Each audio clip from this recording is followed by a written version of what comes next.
처가 가족의 쓰레기였습니다. 이혼합니다. 최근 2년간 마음고생이 많았고 고민도 많았지만 이혼하기로 했습니다. 이혼을 앞두고 조금 넋두리하며 제 마음도 정리를 할 겸 글을 적게 되었습니다. 저는 30대 초반에 처와 결혼을 하였습니다.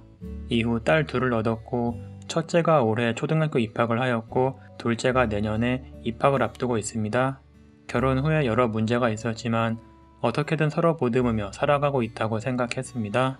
그러다 3년 전 제가 직장 문제 때문에 지방에 내려가게 되었습니다.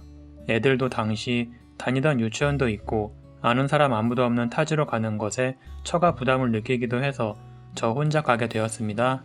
평일에 지방에 있다가 주말에 올라오는 생활을 계속하였는데 반년 정도 지나니 처가 너무 힘들어했습니다. 독방 육아로 혼자 애 둘을 키우는 게 너무 힘들다며 매번 힘들게 했고 짜증도 많이 냈습니다. 그러다 보니 저도 주말마다 가서 즐겁게 지내려 해도 번번이 다툼이 일어나게 되더군요.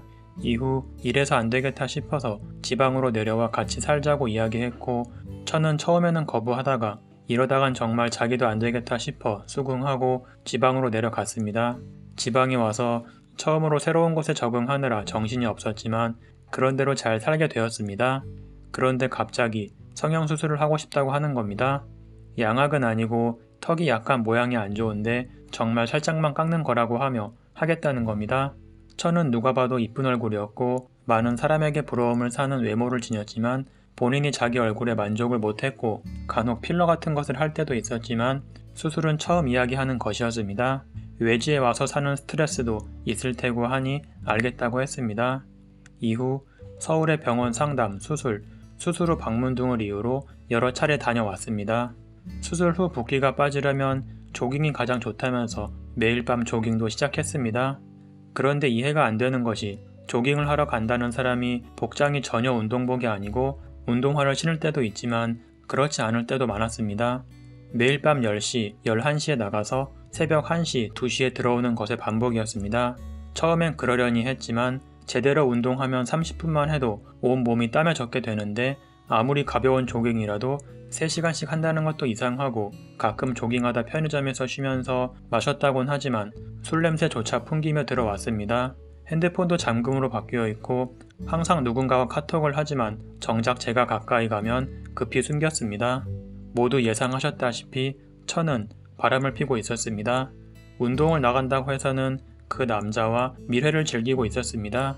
차에 녹음기를 놔두었던 것을 확인했을 때 저는 미치는 줄 알았습니다. 상간남과 차 안에서 그 짓을 하더군요. 그것도 아파트 지하 주차장에 차를 세워두고 말입니다. 너무 어이가 없고 화가 나서 정말 그때는 아무 생각도 안 들더군요. 많은 고민을 했습니다. 하지만 이렇게 살 수는 없다고 생각이 들었습니다.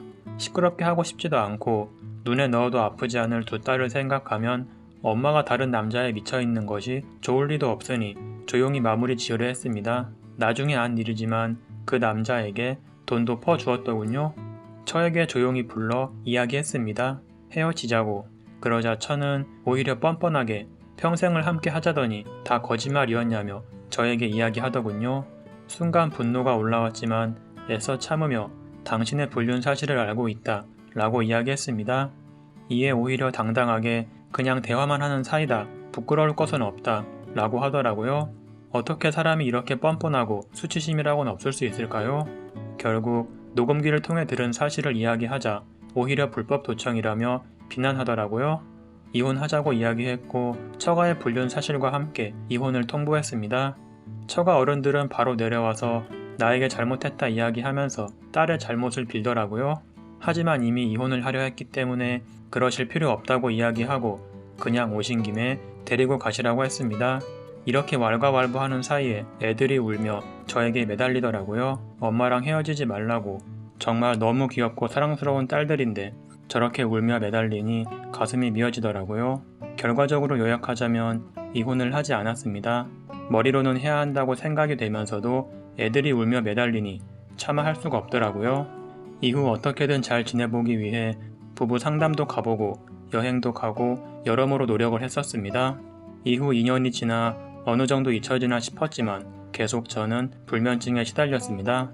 이전에 그랬던 것처럼 제가 잘 때 밖으로 나가 그 남자와 카톡을 주고받거나 전화를 하지 않는지, 내가 출장에 갔을 때 밀회를 나누는 건 아닌지, 정말 완전히 정리된 것이 맞는지, 그럼에도 천은 오히려 내가 의처증이라며 지긋지긋하다며 나에게 화를 자주 내었습니다. 천은 자기 카드 내역, 통화 내역, 은행 내역 같은 것을 공개하라는 내 요구를 철저히 무시하면서 그저 내가 의처증에 빠져 있어 자기는 지긋지긋하다고 말합니다. 처만 공개하라는 것이 아니라 내 것도 보라고 쌍방 공개로 제 것을 쥐어줘도 보지도 않고 자기는 공개하지 않겠다고만 하였습니다. 저도 지치고 지쳐 이제 그만하고 싶다는 생각이 너무 자주 들었습니다. 불면증은 심해지고 이러다 내가 죽겠구나 싶었습니다. 천은 저와 싸우면 무조건 처가에 전화를 해서 제 욕을 하며 자기가 부당한 의심을 받고 있다고 하소연했고, 처가에서는 또 그걸 따끔하게 혼내기보다 받아들여 주었습니다. 전 처가에 전화해서 따끔하게 혼내라고 했지만 오히려 자기 딸을 감싸주기만 하는 장인 장모의 모습에서 깊은 실망을 느낄 뿐이었습니다. 결국 크리스마스 이브에 장인과의 통화에서 장인은 오히려 저를 탓하더라고요. 애가 얼마나 외롭고 힘들었으면 바람을 폈겠냐고, 다 제 처신이 좋지 못해서 자기 딸이 바람을 핀 거니 오히려 딸을 보듬어 줘야 한다고 하더라고요.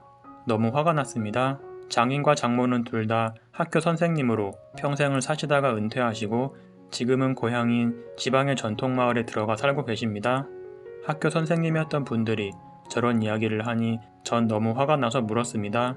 그 논리대로라면 학교 폭력도 피해자보다 가해자를 감싸줘야 하냐고. 그러니 하시는 말씀은 원래 학교 폭력도 보면 피해자 애들도 다 그럴 여지를 주는 아이들이다 라고 하시더군요. 이 말을 듣는 순간 제 안에서 무언가 선이 끊어졌습니다. 그래, 이런 집안, 자칭 교육자라는 위선자들, 이런 놈들 밑에서 자랐기에 처가 저런 거구나. 저 집안 자체가 저렇구나. 내 소중한 딸들이 이대로 자라다가는 바람피고 딴 남자랑 몸 굴리는 것을 아무렇지 않게 여기게 되는 아이가 될 수 있겠구나.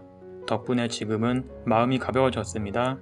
어떻게든 노력하면 좋아질 것이라 가족의 온전한 모습으로 행복을 찾을 수 있으리라는 기대를 끊을 수 있었습니다.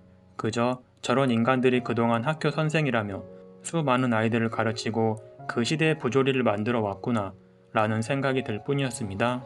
남쪽 지방 전통마을에 몇 년 전에 들어가신 학교 선생이셨던 두 분, 학폭 가해자를 위로하고 피해자는 그럴만하다 이야기하며 불륜을 저지른 딸은 외로워서 그런 거니 괜찮다고 이야기하는 그런 생각 가지시고 학교 선생님을 하셨다니 정말 당신들 학생들이 불쌍합니다. 폐기물인 당신 딸은 당신들이 그렇게 떳떳하시다니 잘 챙기시고 내 딸들은 앞으로 두 번 다시 볼 생각하지 마십시오. 행여나 당신 같은 가치관에 물들까 무섭습니다. 긴 글을 들어주셔서 감사합니다. 그냥 마음을 정하고 나니 어딘가에라도 이야기하고 싶어 적어봤습니다. 감사합니다. 사연은 여기까지입니다. 배우자가 외도한 걸 알게 된 순간 더 이상 부부 관계를 유지한다는 건 불가능합니다. 이미 부부 사이에 신뢰가 깨졌기 때문에 이혼을 안 하고 산다고 해도 과거로는 절대 돌아갈 수 없습니다. 그렇게 계속 의심하면서 살던가 그냥 돈 벌어다 주는 사람 또는 아이들에게 엄마나 아빠인 동거인 정도로 생각하면서 남처럼 사는 그런 관계밖에 안 됩니다. 그런 가정 환경에서 애들을 키워봐야 제대로 되지도 않고 그냥 이혼하고 사는 게 서로 간에 더 행복한 것이 아닐까 합니다.